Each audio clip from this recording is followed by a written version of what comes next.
Restaurants in Ontario are struggling to stay afloat amid the pandemic. Many of them won't make it to the other side. That's according to a new survey by Restaurants Canada.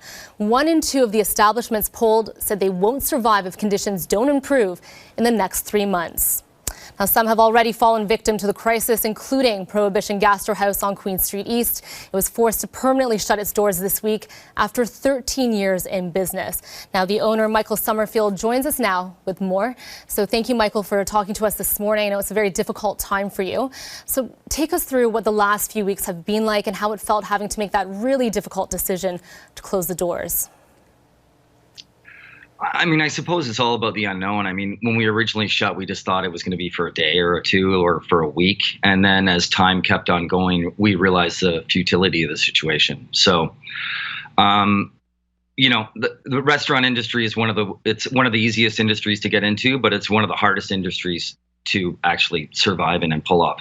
People often think it's a recreational industry, but it's the toughest industry there is. And most of us don't have 3 months of working capital to withstand any period of time that we're shut down. It's all typically day to day, depending on the size of your organization. Yeah, do you think, are you fearful that what has happened to your restaurant is basically going to be the same story for many others here in our city? Oh, without question. There's no doubt in my mind. It's all about your burn rate. I mean, how much is it costing you to keep the doors shut? For me, it was about 25 to 30 grand a month.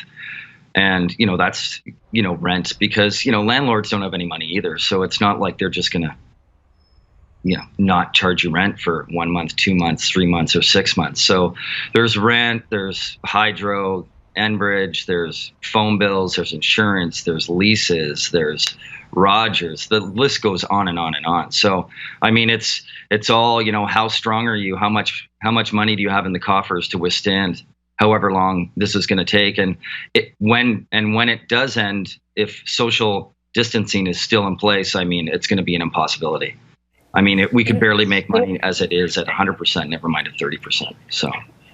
And some people will say, though, what about delivery apps? What about those third-party services like Uber Eats, Foodora, where people can contribute to the restaurant? Do those work? Are those a good thing? No, I mean, the whole premise behind those apps to begin with was that they were supplementary income, right? So they always said, well, you're paying your rent, you're paying your hydro, you're paying your staff. So your doors are open, so you might as well use these apps to generate more cash flow. But there's not a restaurant in the world that functions at 30%. So, I mean, basically, if you're doing takeout, the money's flying out the door even quicker.